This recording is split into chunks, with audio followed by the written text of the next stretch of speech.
Torah Resource is made possible through the generous donations of people like you. If you would like to help us continue to produce this kind of material, please consider making a donation at TorahResource.com. Shalom, welcome to this week's Torah portion. This week's parashah is called Vayakhel, and it begins with Exodus 35:1 and goes through 38:20. Vayakhel means, and Moses assembled, and he assembled. What we're going to look at here today is the first two verses of Exodus 36. So I'm not going to talk about the whole Torah portion. There's a lot there with all those chapters. But as a whole, we're seeing the construction of the tabernacle, the construction of the Mishkan, the instructions for which Moses had already received before the golden calf incident.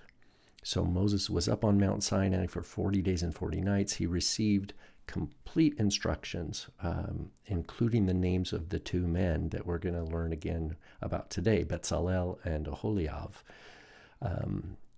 before the golden calf incident. And if you remember, the people grew restless. They said, as for this Moses, we don't know what happened to him, etc. They made the golden calf. And then we know everything that happened there. And then Moses went back up again, as we learned from the end of chapter 34 of Exodus, that Moses went up once again for 40 days and 40 nights. And the people, of course, this time did not build a golden calf. They waited. And Exodus 35 begins with Moses assembling them and saying, this is what the Lord has commanded. And he starts with the stating the Sabbath commandment, and then goes on to the building, the gathering of the materials, and the instructions for building the tabernacle. And what we're going to look at here today is Exodus 36, 1 through 2, and I'll read it in English here from the NASB 2020 first, and then we're going to look at the Hebrew. So it says, now Bezalel, Oholiav, and every skillful person in whom the Lord has put skill and understanding to know how to perform all the work in the construction of the sanctuary shall perform in accordance with everything that the Lord has commanded. Now, this is important for us to remember that Bezalel and Oholiav, they did not hear directly from the Lord. Moses did. So their ears are attentive to Moses' instruction. And of course, God has empowered them, as we see, to hear perfectly, and to capture exactly the communication that Moses is conveying to them from the Lord. And they execute it precisely, as we know. 36:2, then Moses called Bezalel, Oholiav, and every skillful person in whom the Lord had put skill, everyone whose heart stirred him to come to the work to perform it. This is just such a wonderful passage because God gets what he wants, doesn't he? He gets the tabernacle that he desires. Remember, all the way back to Exodus 25 in what we called Parashat Terumah of the contribution. This is before the golden calf. God gives the instructions, and he says, they will build for me a tabernacle. They will build for me a dwelling place, and I will dwell in their midst. That's the purpose here, and God gets that, doesn't he? There's even the golden calf incident does not disrupt the Lord from getting what he wants and his intention. And why this is important is this is not just an isolated situation where the Lord has something he wants and he's going to get it. That's not what this is. We have to have the big picture in mind. What did the Lord promise to Abraham? In your seed, all the nations of the world will be blessed. This is the core foundation of the covenant of God's long-term promise to bring a blessing into the world through the Messiah, through the incarnation of his son, Yeshua. And everything that the Lord does is advancing history along his perfect timeline, according to his perfect plan and design. And this is part of that plan. It's a wonderful part of the plan. So let's go back through little by little in Hebrew. For those who don't know Hebrew, don't worry. I hope you don't feel alienated, but you can just listen. Ve'asa ve'tzal'el ve'oholiav ve'kol ish chacham lev asher natan Adonai chokma utvuna behema lada'at la'asot et kol melechet avodat hakodesh lekol asher tziva Adonai. And then verse 2, Vayikra Moshe el Vetzalel ve'el Oholiav ve'el kol ish chacham lev asher natan Adonai chochma belibo kol asher nesa'o libo lekorva el ha-melacha la'asod ota. Okay, so let's go back through here. There's so many wonderful things. The NASB translation is pretty good here. What we will see is the translation shall perform. This verb here really is a translation of the very first word in Hebrew, ve'asa. Betzalel, will make. That's how we translate this in Hebrew, the first two lines. Ve'asa vetzalel. Betzalel will make. And this is Moses describing to the people what's going to happen. And you could say it is prophetic in this, in that the Lord already told Moses that Betzalel and Oholiav would be doing this way back before the golden calf. So Moses knew this before Betzalel did, before Oholiav did. And here he's just explaining that Betzalel is going to do this, and he hasn't even called him yet. He doesn't call him until the next verse. But it says, Ve'asa Betzalel ve'Oholiav. Notice the verb is singular, ve'asa, and he shall make. But then the subject is plural, Betzalel ve'Oholiav ve'kol ish chocham lev. So we have here a plural subject with a singular verb, because Betzalel is the leader. Betzalel and Oholiav and every man of chocham lev, every man who is wise of heart, who has a skillful heart. Asher natan Adonai chokma utvuna bahema. In whom, and this bahema is plural. That means it's talking about all Betzalel, Oholiav, and all these others. Every one in whom the Lord has put wisdom and understanding. So if we ask, where did Betzalel get wisdom and understanding? Are they just really smart? Were they just born smart? Were they the smartest of their class? Growing up, were they the smartest of their family? Betzalel? How about Oholiav? Was he particularly bright? And so God says, yeah, I think he's a good guy. Moses should try to recruit him. These men are not recruits. They're not recruits of Moses. The Lord has put this in their heart.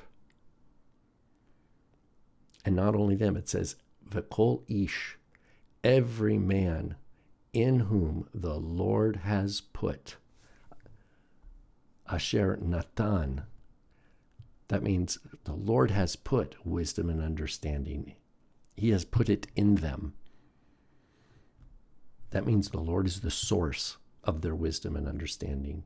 Lada'at, la'asot, to know how to make all the malechet avodat hakodesh, all the labor of the making of the sanctuary. So we have Moses getting the instructions. We have Betzalel and Oholiav and others in whom the Lord has placed in their heart. He has put in them wisdom and understanding to know how to make it. And so Moses is going to communicate with them. They're going to hear and they're going to understand and they're going to make it perfectly. And this capacity for them to hear, to pay close attention to every word of Moses, to trust Moses that this is from the Lord, and then to actually execute the mission, to actually do the labor, to do the crafting and the engraving and all the assessment of the materials, the measuring, all the things they have to do is from the Lord. The Lord supernaturally is showing them how to do this. So while they are flesh and blood humans, they are getting credit for something, rightfully so, because the Lord himself is doing it through them by the power of his Spirit. The Lord obtains he gets his end. His end, his purpose, his goal is to have the tabernacle completed so that his glory and his holiness can reside in the midst of his people without compromise. God does not compromise anything about his character to come down into this world of sin and death and inhabit a very special place called the Mishkan. And humans, by God's sovereign grace and equipping, supernatural equipping, they get to participate and they get the credit for doing it. This is similar to how Yeshua says, I am the vine, you are the branches. Apart from me, you can't bear any fruit. You'll be pruned so you'll be more fruitful. So the fruit comes through the branch. The fruit comes into the world through the branch. And the branch is attached to the vine. So in this situation, the Lord is, of course, the vine. Bezalel and Aholiab and all these other individuals are like branches on that vine, and they get to enjoy the bringing this fruit from the vine through them as individual branches into the world. And in this case, the special fruit is the Mishkan, is a holy dwelling for God. Let's look at verse 2. Vayikra Moshe el Bezalel ve'el Aholiab ve'el. So we see 3 L's here. Moses called to Bezalel individually. Ve'el Aholiab. That means and to Aholiab. Ve'el kol ish hacham lev. And to each person wise of heart. Asher natan Adonai chokhmah belibo. In whom Adonai had put wisdom, into whose heart Adonai has put wisdom. Isn't that awesome? So somehow Moses knows, he knows Bezalel by name, and he calls him. Then he goes to Aholiab, and he calls Aholiab. This reminds me of Yeshua calling the disciples. He says, come follow me, right, as individuals. And that's what's happening here. He says, come. Come. And each of these people come. And they come because God had already prepared their heart. He had already put chokhmah, wisdom, skill, understanding into their heart individually, as individuals. This wasn't like a casting call, or a call for auditions, and then we're going to vet each person to see who has the skills. That's not this. This is supernatural equipping and preparation by God himself of selected individuals. And then Moses goes individual by individual and calls them. And they are ready, and they come. And it is the Lord that is moving in their hearts. I love particularly this last, so we have 3 L's, right? Vayikra Moshe, and Moses called El, that's 2, Bezalel, Ve'el, and 2, Aholiab, Ve'el. Kol ish chacham lev, asher natan Adonai chokhmah belibo. Into each person, Moses calls out to each person in whom the Lord had put wisdom in his heart. So that means Moses did not go to anybody. There's not a situation where Moses went to somebody and called them to come work, and they said no. There's no place here where Moses went to call a particular individual and they refused. Not only that, there is no situation here where Moses went to call the wrong person. That is, there is no place where Moses went and called somebody individually to say, come work and build the tabernacle, and they said yes, but their heart hadn't been prepared. This is super important.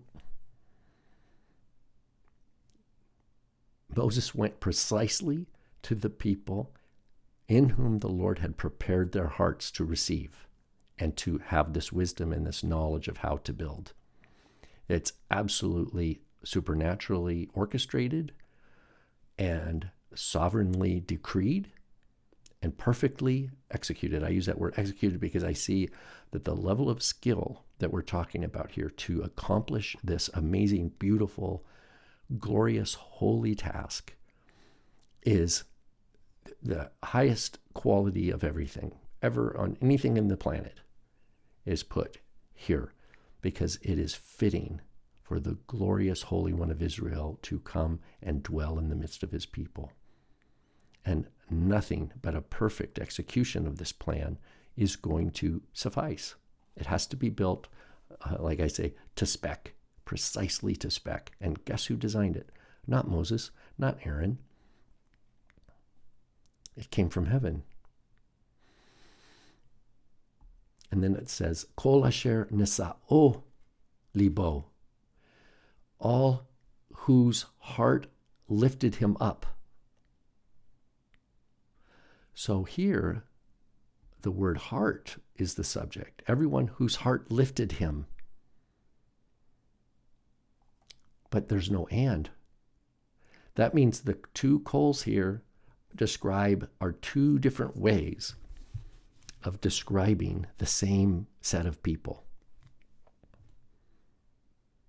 And I like how the NASB says, every skillful person, and then it describes the same group of people again. So you could say every skillful person in whom the Lord had put skill into his heart. Literally, they don't put heart here, but libo, into his heart. And then we see heart again. So even though heart only occurs once in the NASB translation here, it's actually here twice. It's in both phrases. Every skillful person in whom the Lord had put skill into his heart, comma, that is, everyone whose heart stirred him, which is kol asher nesa'o libo, everyone whose heart literally carried him or bore him or lifted him up. So from the second description looks like it's an individual person whose heart is lifting them up. That's a picture of inspiration, right? It's a feeling of, oh, my heart is lifting me, is carrying me.